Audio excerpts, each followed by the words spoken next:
देश के अंदर में इस निंदा कानून है, किसी भी धर्म गुरु या किसी भी समाज के ऐसे व्यक्ति के ऊपर में अगर कोई टीका टिप्पणी करता है तो उसके ऊपर इस निंदा कानून के तहत मामला दर्ज होता है। लेकिन वो इतना कमज़ोर है कि 24 घंटे के अंदर में बेल हो जाती है। आज करोड़ों मुसलमानों का दिल दुखता है जब ये सोशल मीडिया के ऊपर या माइक के ज़रिए या ऐसे जहरीले वक्ताओं को जो भाजपा लाती है, इन लोगों के ज़रिए जो है नामूस पर हमले होते हैं, तो इसका जवाब जो है रोड पे निकल के रिक्वेस्ट करने से नहीं मिलेगा। आप उनसे रिक्वेस्ट कर रहे हो जिनके संरक्षण में ये लोग गुस्ताखियाँ कर रहे हैं।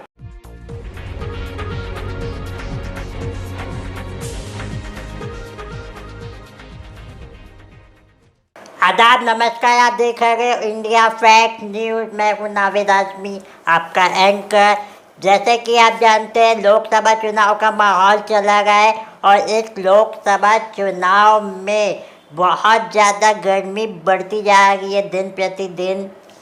जहाँ पे कांग्रेस ने भी अपना विकास ठाकरे को खड़ा किया है, तो बीजेपी ने भी नितिन गडकरी को खड़ा किया है, बहुजन समाज पार्टी ने योगेश लांजेवार को खड़ा किया है। लेकिन इन तीन पार्टियों के अलावा भी एक पार्टी ऐसी है जो नागपुर में चर्चा में आई है। इसी पार्टी से हम बुलाए हैं फ़हीम भाई को। फ़हीम भाई, चैनल में आपका बहुत बहुत स्वागत है। सबसे पहले आप अपनी पार्टी का नाम और सिंबल बताइए और आप लोकसभा चुनाव में क्यों खड़े हुए हैं वो भी बताइए। जी, मैं माइनॉरिटीज़ डेमोक्रेटिक पार्टी से फ़हीम खान, मेरा चुनाव चिन्ह जो है वो क्रेन है। और आपने जैसे कि सवाल किया कि लोकसभा चुनाव में किस लिए खड़े हुए, मैं 26 कैंडिडेट के अंदर में एक वाहिद अपनी कौम की नुमाइंदगी करने के लिए मुस्लिम कैंडिडेट हूँ। आज तक आपने देखा होगा कि देश के अंदर जितनी भी पार्टियां हैं उन्होंने हमारे समाज के वोटों का इस्तेमाल कैसे किया। हमें हमेशा एक डाइनिंग टेबल पे सजे हुए टिश्यू पेपर के जैसे इस्तेमाल किया, जो खाना खाने के पहले तो बहुत खूबसूरत उस टेबल की शोभा बढ़ाता है, शान बढ़ाता है, लेकिन जब जैसे खाना हो जाता है तो उसी टिश्यू से हमारे हाथ पोंछकर डस्टबिन में डाला जाता है। सेम हमारी कौम की जो है, हमारा पॉलिटिकल वजूद नहीं है। हम हमेशा बिखरे हुए, कभी इसके तरफ कभी उसकी तरफ। और आज आप जो माहौल देख रहे हो देश के अंदर में, जितने भी कानून बन रहे हैं वो सिर्फ इस्लामोफोबिया पे डिपेंड है। मुस्लिम विरोधी कानून बन रहे हैं। और जो पिछड़े दलित लोग हैं और दिगर समाज जो इनकी आइडियोलॉजी से जो मैच नहीं करते, उनको दबाने वाले कानून ही बन रहे हैं। और लोकसभा का इलेक्शन इसीलिए लड़ा जाता है कि अपने समाज के हित में काम करे, जहां कानून बनते हैं वहां पहुंचे। और आज हमारे हाल ये है कि जो हमारे ऊपर जुल्म करने वाले कानून बना रहे हैं, हम उन्हीं के से रिक्वेस्ट करने के लिए रोडों पे निकलते हैं। भाई, रोड पे निकलना सॉल्यूशन नहीं है। हमारे वोटों को इकट्ठा करके अपनी आवाज़ को संसद के अंदर में उठाना, ये सॉल्यूशन है। बस इसी की नुमाइंदगी करने के लिए अल्हम्दुलिल्लाह मैं माइनॉरिटीज़ डेमोक्रेटिक पार्टी से खड़ा हुआ हूँ। आप बोलते हो कि जो मुस्लिमों को एक डाइनिंग टेबल की तरह सजा के रखा जाता है और उनको कहीं पे भी सामने नहीं किया जाता है, लेकिन ये देखा जाता है कांग्रेस में तो काफ़ी कैंडिडेट ऐसे होते हैं जो मुस्लिम रहते हैं, मुस्लिमों को खड़ा भी किया जाता है। देखिए, कांग्रेस हो या भाजपा हो या दीगर धर्मनिरपेक्ष पार्टियाँ हो, यहाँ पे मुसलमानों की हैसियत क्या है इनकी पार्टी में हमें पता है। इनकी सबसे बड़ी पोस्ट होती है अल्पसंख्यक समाज का या अल्पसंख्यक सेल का ये अध्यक्ष है। उसके ऊपर वो कभी मेन स्ट्रीम में जाते नहीं। उनकी कोर बॉडी के अंदर में आपको मुस्लिम बहुत कम मिलेंगे, और जो मुस्लिम मिलेंगे, आप बोल रहे हो कि ठीक है ये समाज जो मुसलमानों का इस्तेमाल करने के लिए किसी ना किसी को तो रखना पड़ेगा ना। किसी को अपना किसी समाज के वोट लेना है तो आपको उनके नुमाइंदे जो उनका जो है ट्रेडिंग कर सके, ऐसे लोगों को अपनी पार्टी के अंदर में रखना पड़ेगा ना। लेकिन उनकी अहमियत और उनकी अक्सरियत के अंदर में, उनकी पार्टी के अंदर में वैल्यू कुछ नहीं होती। ये हमने देखा है। हमेशा मुस्लिम समाज दूसरों की सभाओं के अंदर में चेयर और कुर्सियाँ लगाता हुआ आया है, स्टेज की शोभा बढ़ाता हुआ नज़र नहीं आएगा आपको। भाई, मैं जैसे कि अभी आप लोकसभा चुनाव में खड़े हुए हैं, आप लोग के बयान काफ़ी चर्चा में आ जाते हैं। बेशक। अभी आप बीच में प्यारे खान साहब के लिए भी काफ़ी कुछ तारीफ़ें में बोले हैं। जी, तो क्या दुश्मनी है प्यारे खान से? मेरी पर्सनल दुश्मनी किसी से नहीं है, जो धार्मिक स्थलों को अगर कोई राजनीति का अड्डा बनाएगा तो मैं राजनीति में रहूँ या ना रहूँ, एज अ धार्मिक आदमी होने के वजह से मैं उस चीज़ का विरोध करूँगा, चाहे मैं सियासत में रहूँ या ना रहूँ। आप जो है एक सरकार ताजुल औलिया की बारगाह को जो है आपने जो है उसका भगवाकरण करना चाहा, आपने वहाँ पे दीगर चीज़ों को परमिशन दी और भी काफ़ी सारी चीज़ें आपके नॉलेज में होगी। तो आपको जो है ना प्लानिंग के तहत जो है ताजाबाद शरीफ में इनको स्टैंड करवाया गया, और ताकि ये मुसलमानों के अंदर में अपनी बात रख सके और मुसलमानों के वोट भाजपा के साथ लेकर जा सके। लेकिन आप अगर ग्राउंड लेवल पर जाओगे तो इनकी इज्जत जो है ना सिर्फ वो 4x4 के अंदर है, जहाँ पे 10 लोग इनको मीटिंग के लिए बुलाते हैं, लेकिन कौम के अंदर में इनके क्या हालात है और क्या हाल है ये आप भी बेहतर जानते हो, मैं भी बेहतर जानता हूँ। पर आप बोल रहे हो उनकी इज्जत 4x4 है, पर मीडिया तो अभी उनको काफ़ी हाईलाइट कर रही है।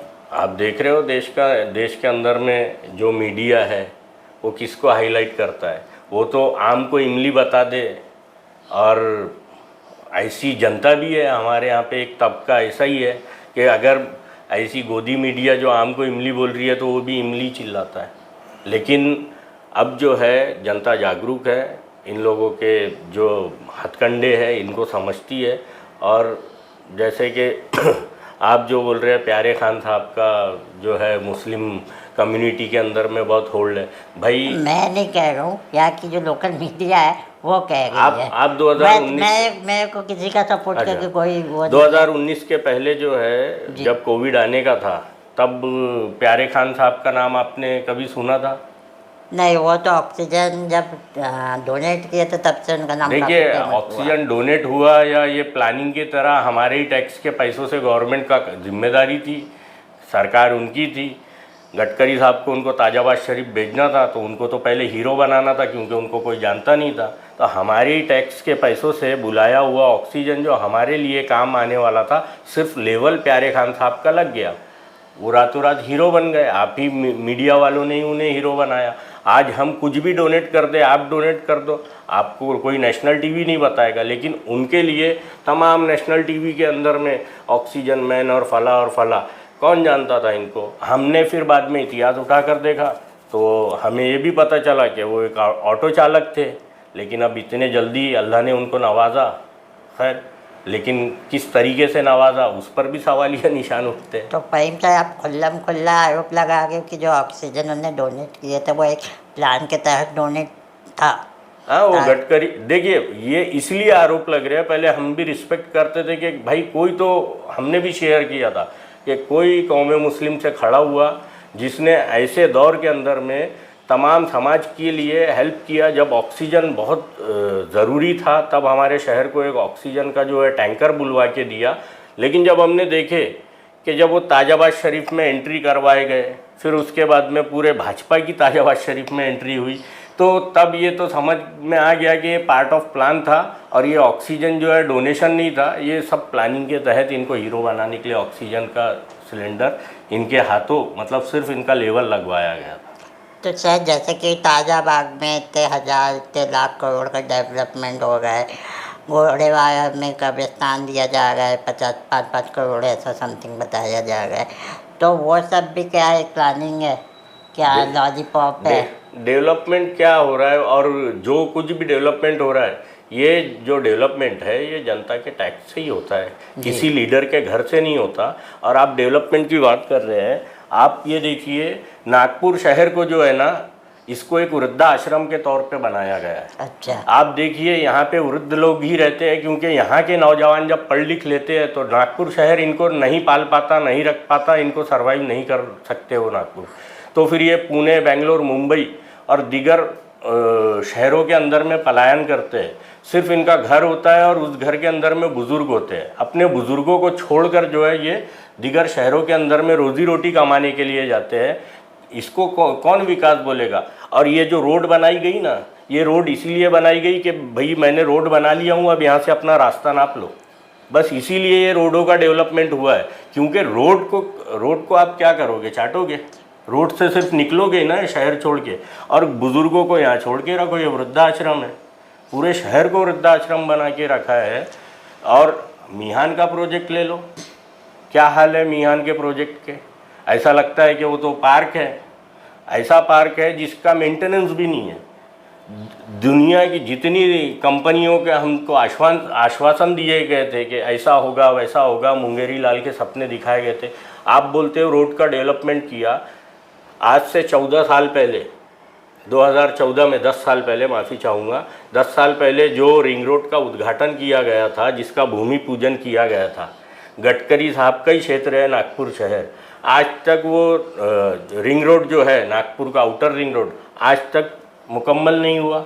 आज जो आपने देखा मानकापुर के अंदर में इतनी मौतें हुई या एक्सीडेंट हुआ, अभी उसी दिन मॉर्निंग टाइम पे यशोधरा नगर सिग्नल के ऊपर में एक हाफिज़ का इंतकाल हो गया, जिसके ऊपर ट्रक चले गए, इमाम साहब का।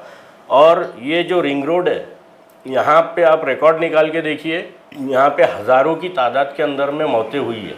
इसे मैं एक्सीडेंट नहीं, इसे मर्डर मानता हूँ। जब आपने 3-3 हज़ार किलोमीटर के रोड बनाए, तो ये शहर के अंदर में जो ये बड़ी गाड़ियों को एंट्री है, और ये रिंग रोड जब ये मौत का अड्डा बन चुका है, आपसे 10 साल में एक 30 किलोमीटर का रोड नहीं बनाया गया और आप 3-3 हज़ार किलोमीटर की बात करते हो। क्यों नहीं बनाया गया, क्या रीज़न है इसके अंदर में, क्या करप्शन है? जो गडकरी का कहना है मैंने 1 लाख करोड़ का 10 साल में काम कर दिया, वो भी कोई मायने नहीं। 1 लाख करोड़ जो है वो ऑन पेपर होगा, या तो फिर उनके पास होगा जो अभी ग्राउंड पे उनके लिए मेहनत करते हुए नज़र आ रहे हो। गरीबों के पास कुछ नहीं आया। अरे भाई, हमको आउटर रिंग रोड नहीं दिया गया, ये जो रिंग रोड के ऊपर में मौतें हो रही है, इनका जिम्मेदार कौन? आप इसका आरोप किसके ऊपर लगाएंगे? उसका हर्जाना कौन भरेगा? आपको 10 साल पहले भूमि पूजन करना था, आपने कर दिया। आपको अभी 2024 के इलेक्शन के पहले उद्घाटन करना था, तो 5 किलोमीटर का रोड बनाकर वो हिंगना साइड का उसका आपने इनॉग्रेशन कर दिया। आगे जाओ और ख़त्म हो जाए ऐसा रोड है वो। आप जाके देखिए वो रिंग रोड आज तक कंप्लीट हुआ क्या? 10 साल क्या वजह है बताइए? क्या वजह है कि आपसे 30 किलोमीटर का रोड नहीं बन पाया 10 सालों में? तो फहीम सर, जैसे कि मान लो आप आ जाते हो नागपुर के बिहार, संसद बन जाते हो, पार्लियामेंट में चले जाते हो, तो आप नागपुर के लिए क्या करने वाले हो, या सिर्फ आप एक समाज विशेष के लिए ही काम करो? देखिए, जब आपको भी पता है, जब रहमत की बारिश होती है ना, तो अच्छों पर भी होती है और बदों पर भी होती है। और जिस क्षेत्र में होती है उस क्षेत्र का पूरा एरिया भीगता है। जब अच्छी सोच और अच्छी सियासत को रख के क्लीन बैकग्राउंड वाला आदमी अगर इस सियासत के अंदर में जाएगा, तो बेशक विकास भी होगा। और आप जो विकास की बात कर रहे हो, है ना, ये विकास जो है ना, ये सिर्फ डिस्प्ले के ऊपर है। ज़मीनी हकीकत, आज हमारा कोई विकास नहीं हुआ। रोड बन गई, लेकिन रोड पे चल के मुझे ऑफिस जाना है, लेकिन मेरे पास नौकरी नहीं है, जाऊँ कहाँ? है ना। आज बेहतर है, हमारे घरों की ज़मीन से अच्छी अगर आपने सीमेंट रोड देखी होगी तो होगी, लेकिन क्या गरीब परिवार वहाँ हो सकता? उस गरीब का क्या, जिसको 2 वक्त की रोज़ी रोटी के लिए जूझना पड़ रहा है। पूरे उत्तर नागपुर क्षेत्र के अंदर में आप देखोगे तो गरीबों का अंबार लगा हुआ है। ये क्षेत्र का भी डेवलपमेंट नहीं हुआ है। मैं जिस क्षेत्र से आता हूँ, यहाँ पे झोपड़पट्टियों की काउंटिंग ज़्यादा है। तो लेकिन जब इलेक्शन का हवा और माहौल बनाना होता है ना, तो ये आपको पश्चिम नागपुर में नहीं मिलेंगे, ये आपको दक्षिण नागपुर में नहीं मिलेंगे। उनको पता है बेवकूफ़ जनता यहीं की है, इनका हमने विकास नहीं भी किया, लेकिन ये हमारे लिए माहौल बनाएंगे और शहर की जो हवा है वो हमारे फेवर में चलाएंगे। इसीलिए वो घूम यहीं रहे, क्योंकि ज़रूरतमंद यहाँ है ना। जिनका डेवलपमेंट, देखिए, टैक्स पेयर जो है वो पश्चिम नागपुर का भी है, टैक्स पेयर उत्तर नागपुर के लोग भी हैं, लेकिन हमारे टैक्स का पैसा डेवलपमेंट में इनके ही एरियाओं में लगता है। लेकिन जहाँ बहुजन समाज ज़्यादा है, जहाँ मुस्लिम समाज ज़्यादा है, जहाँ ओपन कैटेगरी के लोग ज़्यादा है, उनको इन लोगों ने पिछड़ा क्यों रखा? अगर इनकी समस्या नहीं होगी तो वो इनके पीछे नहीं जाएंगे। और जब समस्या ही ख़त्म हो जाएगी, आप डेवलपमेंट की बात कर रहे हो ना, आज जो मॉब इनके पीछे चल रहा है वो इस वजह से ही मॉब है, क्योंकि इनके काम नहीं हुए, इन्होंने डेवलपमेंट नहीं किया, इसीलिए पब्लिक इनके पीछे। मेरा डेवलपमेंट हो गया, आपका डेवलपमेंट हो गया, आपका एरिया सब कुछ ठीक है, तो आप क्यों इन लोगों के पीछे घूमेंगे? सर, कांग्रेस से भी विकास ठाकरे को कैंडिडेट बनाया गया है, तो विकास ठाकरे को आप किस नज़रिए से देखते? देखिए, जो आपने नाम लिए ना विकास, इसके नाम से ही मुझे घबराहट होने लगती है। क्यों अब वो भाई? इसलिए घबराहट होने लगती है क्योंकि विकास जो नाम है इसको भाजपा ने अडॉप्ट कर लिया अच्छा है ना। अब वो इनको आगे और कौन कौन, इनके लिए नहीं बोल रहा हूँ मैं, विकास शब्द की बात कर रहा हूँ। अब वो खुदा ही बेहतर जाने। अच्छा। क्योंकि देखिए जितने कांग्रेस के अंदर है वो जंप करके उधर जाते, क्योंकि कांग्रेस जब भाजपा सत्ता में आती है तो वो दो ही रास्ते छोड़ती है अच्छा। किसी करप्ट आदमी के पास, एक तो जेल जाओ या तो भाजपा में आओ। अच्छा ये हर करप्ट पॉलिटिशियन के लिए वो है। अब विकास नाम को जो भाजपा ने जो अडॉप्ट कर लिया है ना, जी क्योंकि विकास के नाम पे हमको मोदी जी ने भी बहुत सारे सपने दिखाए, गडकरी जी भी बहुत सारे सपने बता रहे हैं, और इन्होंने विकास को ऐसा सिंबॉलिक नाम दे दिया है। असल में इन्होंने क्या किया, विनाश का नाम विकास रख दिया, अच्छा है ना। आपको अगर विनाश करना है किसी रेलवे स्टेशन का तो विकास के नाम पे उसको बेच डालो। अच्छा आपको अगर एयरपोर्ट का विकास करवाना है तो आप यहाँ विकास छापते हो और उधर विनाश करते हो, किसी भी उद्योगपति को बेच डालते और वो जनता से मोटी रकम वसूल के वहाँ की सारी चीज़ें चलाता है। तो विकास नाम से घबराहट बोले तो किसी कैंडिडेट से घबराहट नहीं है, ये विकास का असल नाम जो है ना, इन्होंने विनाश का नाम विकास रख दिया है। तो ये तो बात है, ये आपके बीजेपी के विकास की, कांग्रेस के विकास ठाकरे के बारे में। कांग्रेस के विकास ठाकरे साहब के बारे में क्या बताऊं कि उनकी जो लोकप्रियता है वो पश्चिम नागपुर में भी आप जाके पता कर सकते हैं। और वो खुद, मुझे ऐसा लगता है कि गडकरी साहब के बहुत करीबी है। तो जो अच्छा। करीबी शख्स है वो किसी से क्या फ़ाइट करेगा, है ना। क्योंकि मैंने उनके वीडियोस देखा है उनके फेवर में कि हम सौभाग्यशाली है, हम भाग्यशाली है, नागपुर की जनता भाग्यशाली है कि उन्हें गडकरी जी जैसा नेता मिला। तो ऐसे शख्स को अगर कांग्रेस सामने लाएगी तो वो क्या फ़ाइट कर पाएगी। और कांग्रेस से मकसद यही है हमारी कौम मुस्लिम के अंदर में, और जो भी दलित पिछड़े हुए लोग हैं उनका, कि आपका ये भला नहीं करने वाले। क्योंकि आप देखोगे कि भाजपा इधर अनाउंस करती है कि हमें मुस्लिम वोट नहीं चाहिए, हमें फला के वोट नहीं चाहिए, और वहीं से कांग्रेस में अपना बंदा डाल देती है। और जब वो तमाम लोगों के वोट बटोर लेता है, बटोर के भाजपा के पाले में जाता है। आप बाय डिफ़ॉल्ट अगर किसी कांग्रेस को भी वोट दे रहे हो या दिगर धर्मनिरपेक्ष पार्टी को भी वोट दे रहे हो, वो जंप करके भाजपा में ही चले जाता। क्या गारंटी आज अगर हम लोग भर भर के कांग्रेस को वोट दे दे तो कौन लिख कर देगा कि मैं भाजपा में शामिल नहीं होगा।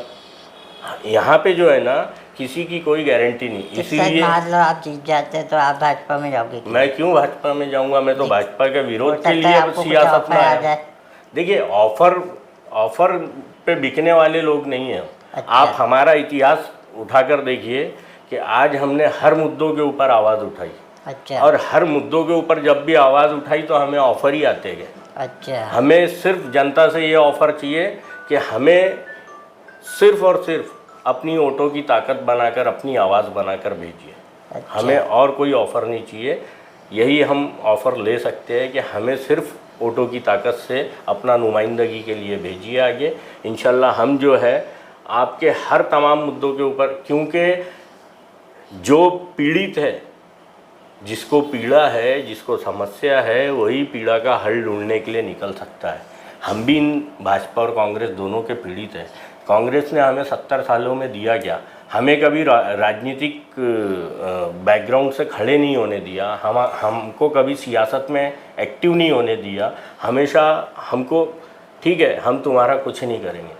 भाई फ़र्क और कांग्रेस और भाजपा में मैं फ़र्क सिर्फ इतना मानता हूँ कि कांग्रेस जो थी, कौम मुस्लिम के लिए मैं आपको आंसर दे रहा हूँ, कांग्रेस जो है मुसलमानों को एनेस्थीसिया का इंजेक्शन देती थी और उसकी किडनी गायब करती थी, वापस सिलती थी और बोलती थी जा बेटा तेरा पथरी का ऑपरेशन हो गया, तेरे को तकलीफ़ तो नहीं हुई ना? नहीं हुई, है ना।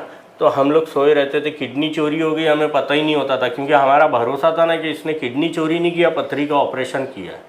लेकिन भाजपा आने से हमारे अंदर में एक सियासी शऊर जागा है, क्योंकि भाजपा इतनी जालिम है कि अब ये जो काट रही है ना, तो एनेस्थीसिया नहीं दे रही, डायरेक्ट काट रही। तो अब हम चीख रहे हैं, हम चिल्ला रहे हैं, मतलब हमारे अंदर में जो है राजनीतिक शऊर आ गया। आज हमारे नौजवान जो दिगर बातें करते थे चौकों पे बैठकर, आज वो 4 बात करेंगे तो उनकी चौथी बात में से एक बात ये होती है कि सियासत के अंदर में हमें क्या करना है। तो हमारे अंदर जागरूकता लाने के लिए मैं भाजपा का शुक्रगुजार हूँ और हम इंशाल्लाह जो है अपने वोटों को अलग करेंगे और अपनी खुद राजनीतिक ताकत बनाएंगे, क्योंकि हमारा कोई पुरसाने हाल नहीं, हमारा सिर्फ इस्तेमाल हुआ है। हमें अपने वोटों को इकट्ठा करना पड़ेगा, अपनी ताकत खुद दिखानी पड़ेगी कि हम जो है अब हम मुत्तहिद हो गए, अब हमें किसी की ज़रूरत नहीं, अब हम अपना बैनर, अपनी पार्टी, अपना आदमी, अपना नुमाइंदा लेकर ही चलेंगे। और ये बात अल्हम्दुलिल्लाह पूरे शहर के अंदर में चर्चा में है और ये सबको समझ में आ गई है और यही होने वाला है इलेक्शन के अंदर। आप देखिए, जाते जाते हमारे दर्शकों को क्या कहना चाहेंगे आप? मैं आपके दर्शकों से यही अपील करूंगा, यही रिक्वेस्ट करूंगा कि देखिए, सियासत गंदी चीज़ है बोलकर इससे भागिए मत। अब आपके पास वोट का अधिकार है, ये आपकी जवाबदारी है, जिम्मेदारी है, आप वोट करिए, लेकिन वोट करिए तो इस बार कोई बैनर और कद और पार्टी की चीज लेवल को देखकर मत करिए। आप उस चीज़ को जिसके ऊपर आपकी उम्मीद है कि ये हक बयानी कर रहा है, ये हक पर काम करेगा, ये डिस्प्ले और धोखेबाजी वाला काम नहीं करेगा, ये विकास का नाम लेकर विनाश वाला काम नहीं करेगा, ऐसे शख्स को चुना के लाइए। और मैं अल्हम्दुलिल्लाह मेरा जो है ना कोई राजनीतिक बैकग्राउंड है ना ही कुछ, मैं एक खादिम हूँ। मैं तमाम 10-12 सालों से जो है कौम की खिदमत और दिगर मज़लूमों की खिदमत और उनकी आवाज़ बनकर 10-12 सालों से काम कर रहा हूँ। मैं इसीलिए इसमें आपकी नुमाइंदगी के लिए आया, क्योंकि मुझे ही प्रमोट किया गया हमारे कुछ लोगों ने कि भाई आप जाओ, ये सोच को लेकर आगे बढ़ो। आज हम शुरुआत नहीं करेंगे तो कब शुरुआत करेंगे? हमने बहुत लेट कर दिया, हमने 70 साल बिता दिए। हमने जो है हार के डर से कभी खड़ा होना ही नहीं सीखा। हमने ये सोचा कि हमारा बच्चा, जबकि हमारी दोहरी मानसिकता है। आप देखिए, अगर आपका बच्चा कमज़ोर है, फेल होने के डर से क्या आप उसको स्कूल में नहीं डालोगे? डालते हैं ना, आप उसके फ्यूचर के बारे में सोचते हैं ना। लेकिन हमारे यहाँ ये कमज़ोरी है, हमारे बुज़ुर्गों की भी, कुछ बुज़ुर्गों की ऐसी सोच है कि भाई क्यों आप जीत जाओगे। अरे बेशक हार और जीत अल्लाह के इख्तियार में। आप रिवोल्यूशन कब लाओगे? आप खड़े होगे तभी तो जीतोगे ना। आप पार्टिसिपेट ही नहीं करोगे तभी तो हार और जीत तब डिपेंड करती है जब आप मैदान में हो। तो आज मैं मैदान में हूँ, मैं समझता हूँ कि आप लोगों को मेरी बात ज़रा भी समझ में आएगी। तो रिक्वेस्ट है आप लोगों से, मेरा अहम पहला मुद्दा है नामूस रिसालत पर पहरा देना। तमाम धार्मिक स्थल और इबादत गाहों के ऊपर जो है भगवाकरण होने से रोकना, उनकी हिफाजत करना, जालिम हुक्मरानों से, सरकारों से उनके अगेंस्ट फाइट लड़ना। अगर आपको मेरे मुद्दे और मेरी बात अगर समझ में आई हो तो 19 तारीख को जो है मेरा चुनावी सिंबल है क्रेन, मेरा नाम फ़हीम शमीम खान। आप मुझे जो है भरपूर अपनी सहमति, और सहमति मतलब वोट दीजिए। मैं इंशाल्लाह आपके वोट को ज़ाया नहीं जाने दूंगा। सर, आपने एक शब्द बोले नामों से इशारत। जी, हमारे कई दर्शक ऐसे हैं जो इस शब्द के बारे में नहीं जानते, बस शॉर्ट में इसके बारे में बता दीजिए, उसके बाद हम लेते हैं अलविदा। देखिए, नामूस हमारे चैनल को सब्सक्राइब करें और बेल आइकन दबाना ना भूलें।